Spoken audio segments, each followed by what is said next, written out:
আসসালামু আলাইকুম, welcome back to my channel. Bangladeshi blogger Mom Noor channel থেকে আপনাদের আরও একবার স্বাগত জানাই।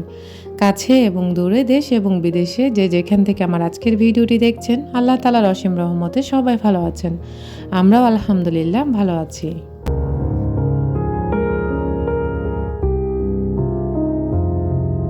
সিঙ্ক থেকে থালাবাটি ধুয়ে ধুয়ে এ পর্যন্ত জমিয়েছি। অনেকগুলো হাঁড়ি পাতিলও ছিল সাথে। তো ওগুলা হচ্ছে আসলে সবসময় সময় থাকে না। তো যার কারণে জমিয়ে তারপরে হচ্ছে যখন আমি ফ্রি থাকি তখন হচ্ছে এভাবে যার যার জায়গায় হচ্ছে সমস্ত সব কিছু গুছিয়ে রেখে দিই। তো দেখা গেছে ধুতে ধুতে অনেক সময় অনেকগুলো জমা হয়ে যায়। তো যখন দেখা গেছে একদম বেশি জমা হয়ে যায় তখন আর একদম সমস্ত কাজ ফেলে রেখে আমি আমার কিচেনটাকে গুছিয়ে নিই। আর এভাবে হচ্ছে প্রতিটি জিনিস যার যার জায়গায় আমি হচ্ছে সুন্দরভাবে গুছিয়ে রাখতে পছন্দ করি। আর যেহেতু এই প্ল্যাটফর্মে কাজ করি একটু আধটু বিজি আমরা সবাই থাকি, যার কারণে সময় করে করে হচ্ছে সংসারের কাজগুলো গুছিয়ে নিই। আর আমার সবচাইতে মেন ভালোবাসার জায়গা হচ্ছে কিচেন। আর কিচেনটা যখন পরিপাটি থাকে বা হচ্ছে টিপটপ থাকে তখন দেখতে আমার খুবই ভালো লাগে। আর তখন আমি খুব রিল্যাক্স মোডে কাজ করতেও পারি। মাথার ভিতরে আর অশান্তি লাগে না। যখন হচ্ছে আমার সব কিছু পরিপাটি গোছানো থাকে তখন একটা কাজও করতে ভালো লাগে। আর কিচেন বলেন, ঘরের যে কোনো জায়গা বলেন, একটু অগোছানো থাকলে সেখানে কাজ করতে কোনো আরাম পাওয়া যায় না।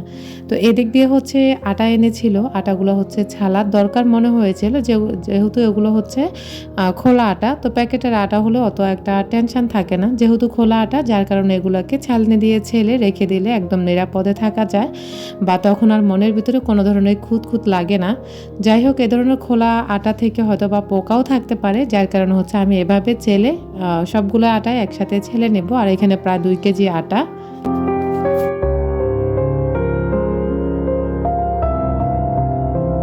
আপনাদেরকে একটা কথা মনে করিয়ে দিই, আপনারা হয়তো আমার ভিডিওগুলো দেখেন কিন্তু একটি লাইক দিতে ভুলে যান। প্লিজ আপুরা মনে করে একটি লাইক দিয়ে যাবেন। আপনার ছোট্ট একটি লাইকের মাধ্যমে আমি আরও একটি দিনের ভিডিও মেক করার উৎসাহ পাই।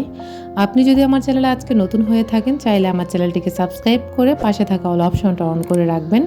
আমি যখনই ভিডিও আপলোড করব নোটিফিকেশন পৌঁছে যাবে আপনার কাছে। আপনি সময় করে আমার ভিডিওগুলো দেখে নিতে পারবেন। আর যদি বেশি ভালো লাগে তাহলে আপনার ফ্রেন্ডস অ্যান্ড ফ্যামিলির সাথে আমার ভিডিও লিঙ্কটা শেয়ার করতে ভুলবেন না।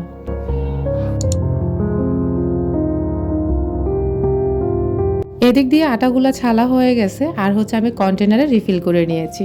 আর রিফিল করে আমার কিন্তু একটা অভ্যাস আছে, যেই কোনো জার আমি রিফিল করে নিই সাথে কিন্তু ভেজা একটা কাপড়ের সাহায্যে সুন্দর করে আবার মুছে তারপর হচ্ছে জায়গা মতো রেখে দিই। আর এদিক দিয়ে যে আটাগুলো এতক্ষণ ধরে ছেলেছি অনেকগুলো আটাই পড়েছে, আর এই দিয়ে অলরেডি একটা মাছি চলেও এসেছে। আর মাছি আমার খুব বিরক্তিকর একটা জিনিস লাগে।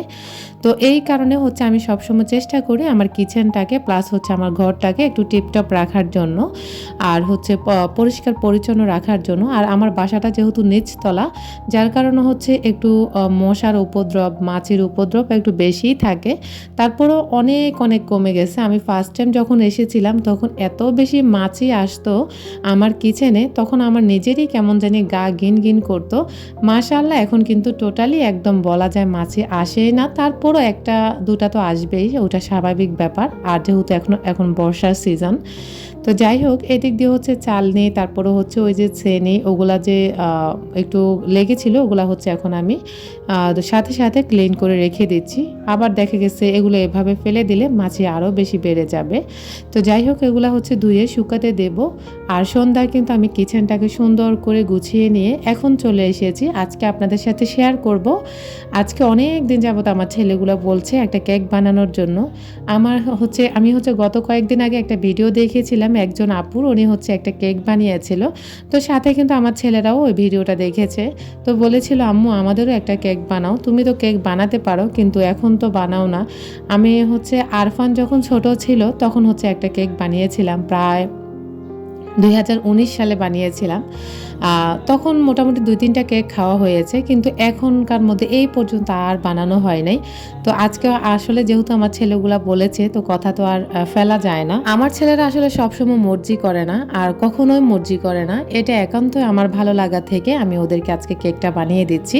তো আপনাদের সাথে শেয়ার করছি। আজকে কিন্তু ডালগুটনি দিয়ে হচ্ছে আমি কেকটা মানে বানাবো, বা ডিমগুলো ফেটিয়ে নিব। অনেকে হচ্ছে হ্যান্ড্রিক্সের সাহায্যে হচ্ছে সব কিছু ফেটিয়ে নেন। তো আমার যেহেতু হ্যান্ড্রিক্স নেই, নেই, আমি হচ্ছে ডাল ঘুটনিটাই হ্যান্ডেক্স মনে করি। তো আর এই যে এভাবে হচ্ছে ভালো করে ঘুটনি দিয়ে ঘুটলে একদম ফোম হয়ে যাবে, যে এরকম আপনি চাচ্ছেন ডিমগুলোকে একদম ফোমের মতো করার জন্য ঠিক সেরকমই হয়ে যায়। একটু পরে আপনাদের সাথে শেয়ার করব। তো যাই হোক, আমি কিন্তু যখনই কেক বানিয়েছি তখনই আমি এভাবে ডাল ঘুটনি দিয়ে ভালো করে ঘুটে তারপর হচ্ছে আমি ডিমগুলোকে ফেটিয়ে একদম ফোমের মতো করে ফেলি। আর নিশ্চয়ই আপনারা এখন দেখে বুঝতে পারছেন আমার ডিমগুলো কতটা ফোমি ভাব হয়ে গেছে। যাই হোক, এখানে 1 কাপ তেল দিয়েছি আর হচ্ছে 4টা ডিম দিয়েছি, সাথে হচ্ছে 1 কাপ চিনি আর হচ্ছে অল্প একটু লবণ দিয়েছি। আর এখন হচ্ছে 2 চামচের থেকে একটু কম দুধের গুঁড়া দিয়ে ভালো করে নেড়ে ছেড়ে আমি মিশিয়ে নেব। তো আমি কেকগুলা সবসময় কেক এভাবেই বানাতে পছন্দ করি। আর এই যে আমি কিন্তু এখনও কোনো আটা মেশাইনি, এগুলো হচ্ছে ডিম আর হচ্ছে দুধের গুঁড়া, চিনি ওগুলা দিয়ে ভালো করে মিক্স করে নিয়েছি। এদিক দিয়ে হচ্ছে আমি এখন আটাগুলোকে মেপে মেপে দেব, একদম উঁচু উঁচু করে 2 কাপ আটা দেব। আমি এখানে একটা চায়ের কাপ নিয়ে নিয়েছি, যদিও চায়ের কাপটা আমি এখন মানে চা খাওয়ার কাজে ব্যবহার করি না, এগুলো এমনিতে পড়ে আছে। আর এগুলা দিয়ে হচ্ছে আমি পরিমাপটা বুঝতে পারি। তো যাই হোক, এখানে মেপে মেপে উঁচু উঁচু 2 কাপ আটা দিয়ে দিয়েছি। আপনারা চাইলে ময়দা দিয়ে করতে পারেন, ময়দা দিলে একটু মানে স্বাদটা বেটার আসবে। তো যাই হোক, আমার কাছে ময়দা ছিল না, আমি আটা দিয়ে বা আমার ঘরোয়া উপকরণ দিয়ে হচ্ছে আমি কেকটা বানিয়ে নিচ্ছি। খেতে কিন্তু আলহামদুলিল্লাহ ভীষণই মজার হয়। তো যেহেতু একটু বেশি আঠালো হয়ে গেছে, এখন আমি এখানে একটু পানি দিয়েছি। আপনারা চাইলে তরল দুধও দিতে পারেন, তো আমার বাসায় তরল দুধ নেই। এতক্ষণ কিন্তু আমি বেকিং পাউডারটা দিতে ভুলেই গেছিলাম, ভাগ্যিস মনে পড়েছিল। তো যাই হোক, সব শেষে হচ্ছে আমি 1 চামচ বেকিং পাউডার দিয়ে দিয়েছি, দিয়ে ভালো করে আবারও আমি কেকের ব্যাটারগুলোকে আবারও মিশিয়ে নিয়ে ওই সাইডে রেখে দিয়েছি। আর এই সাইডে আমার একটা সসপ্যান আছে, ওই সসপ্যানের মধ্যে আমি তেল মাখিয়ে নিব পুরোটা সসপ্যানের ভিতরে। যেহেতু আসলে আমার কাছে কোনো কেকের মোল্ড নেই, যার কারণে আমি এভাবে সসপ্যানে করে হচ্ছে যতবার বানিয়েছি এই সসপ্যানটাতে বানিয়েছি। আর যতবার বানিয়েছি আমি কিন্তু নিউজ পেপার কেটে এভাবে দিয়ে দিয়েছি। তো এখন আমার বাসায় নিউজ পেপার নেই, আপনারা চাইলে যদি বানান কেউ তাহলে এভাবে বাচ্চাদের যে কাগজ থাকে সেখান থেকে কেটে এরকম গোল শেপ করে নিয়ে নেবেন, যাতে সসপ্যানের নিচের অংশে বসে যায়। আর সাথে লম্বা লম্বা করে 2টা এভাবে কাগজ কেটে নেবেন, নিয়ে এভাবে চারিদিকে আটকিয়ে দিবেন, সুন্দরভাবে আটকে যাবে, এটা কোনো ঝামেলা করে না। যাই হোক, এইগুলা সব সেটিং করার পরে এখন হচ্ছে আমি যে আগে থেকে কেকের ব্যাটারগুলো রেডি করে নিয়েছি ওগুলা ঢেলে এখন হচ্ছে ঝাঁকিয়ে নিচ্ছি, যাতে করে সমানভাবে কেকের ব্যাটারগুলা বসে যায়। আর এদিক দিয়ে হচ্ছে আমি ফ্রাই প্যানে বড় একটা ক্যাসেরোল নিয়ে নিয়েছি, ওটার মধ্যে হচ্ছে একটা মনে করেন পাতিলের স্ট্যান্ড দিয়ে, তো আমি এখন এখানে বসিয়ে দিয়েছি। দিয়ে এখন আমি চুলার হিটটা একদম 2000 ওয়াটে রাখবো, 2000 ওয়াটে 5 মিনিটের মতো রাখবো, একদম পাতিলটা গরম হওয়া পর্যন্ত। তারপরে হচ্ছে আমি একদম লো হিটে দিয়ে দেব, একদম বলা যায় আমি 400 ওয়াটে দিয়ে দেব তখন।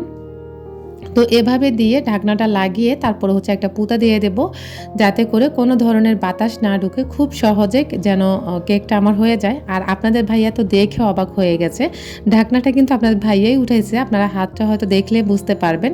আর এদিক দিয়ে আমি এখন এসেছি আধা ঘন্টা পরে। তো আধা ঘন্টা পরে ফিরে এসে দেখলাম যে আমার কেকটা মোটামুটি ভালোই ফুলেছে মাশাআল্লাহ, তবে এখনও ভিতরে কাঁচা রয়ে গেছে। আমি একটা শলা দিয়ে দেখেছিলাম, চেক করেছিলাম যে এখনও কিন্তু ভিতরে কাঁচা আছে। তো এটা আরও আধা ঘন্টা থেকেও একটু বেশি টাইম আমার লাগবে, যেটা আমি বুঝতে পারলাম আর কি। তো আপনাদের ভাইয়া আবারও ঢাকনা লাগিয়ে দিয়েছে। ফাইনালি আমি 1 ঘন্টা 10 মিনিট পরে ফিরে এসেছি। এদিক দিয়ে কিন্তু আরফান আরাফ একদম খাবার বন্ধ করে দিয়েছে, আজকে ওরা রাতের ভাত খাবে না। যাই হোক, মাশাল্লাহ মাশাল্লাহ, এত সুন্দর আমার কেকটা হয়েছে, আমি আসলে একদম মানে অবাক হয়ে গেছি। আপনাদের ভাইয়া এত বেশি খুশি হয়েছে, সত্যি কথা, যদি আপনাদেরকে দেখাতে পারতাম তাহলে হয়তো বা আপনারা বুঝতে পারতেন। ও অনেক বেশি খুশি হয়েছিল। তো ফাইনালি আমার কেকটা হয়ে গেছে, এখন হচ্ছে নামিয়ে নিচ্ছি। আর এদিক দিয়ে আমার ছেলেরা এত বেশি এক্সাইটেড হয়ে আছে আমার কেকটা দেখে। তো যদিও আসলে আরফান আগে এই কেকটা পছন্দ করতো না, মাশাল্লাহ এটা বানানোর পরে ওরা 2 ভাই এত বেশি পছন্দ করেছে। আর আপনাদের ভাইয়া এত প্রশংসা করেছে আমার একদম বুকটা ভরেই গেছে। আমার স্বামীর প্রশংসাটা পেয়ে আমার মনে হয়েছিল প্রতি সপ্তাহে একটা কেক বানিয়ে খাওয়াই ওকে। যাই হোক, আপনারা দেখতে পাচ্ছেন আমি কিন্তু ছুরি দিয়ে কোনো কিছুই করা লাগেনি, একদম খুব সুন্দর সহজে উঠে আসছে, আপনারা হয়তো দেখে বুঝতে পারছেন। আর এদিক দিয়ে আমার ছেলেগুলো এত বেশি খুশি হয়েছে আলহামদুলিল্লাহ, দেখতে পাচ্ছেন হয়তো আপনারা দেখে যে ওরা কতটা এক্সাইটেড হয়ে আছে। এদিক দিয়ে হচ্ছে আমার ফাইনালি কেকটা হচ্ছে বানানো হয়ে গেছে, আর আপনারা হয়তো দেখে বুঝতে পারবেন।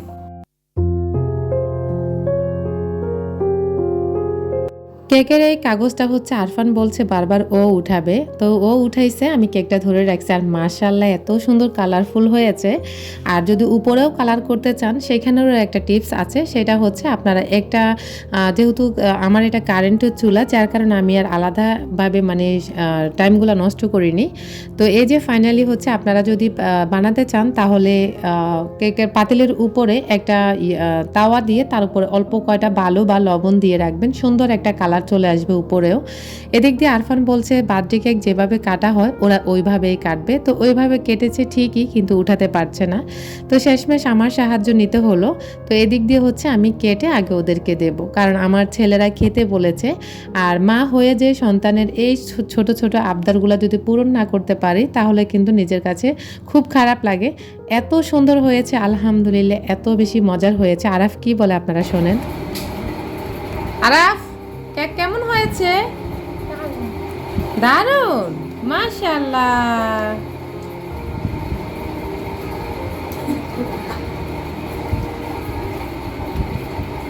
মিষ্টি হয়েছে? তুমি এতক্ষণ বলতেছো ফ্লেভার এত দারুণ। আম্মু, ফ্লেভারটা কেমন লাগতেছে এখন? দারুণ। একটু লাইক দাও। Thank you. এদিকে তাকো, এদিকে তাকো, একটা ছবি উঠাই। আর এটাই ছিল আরাফ হওয়ার ফার্স্ট টাইম বাসায় কেক বানানো। তো ওভারঅল ভিডিওটি ভালো লাগলে লাইক কমেন্ট শেয়ার করতে ভুলবেন না। আল্লাহ হাফেজ, আসসালামু আলাইকুম।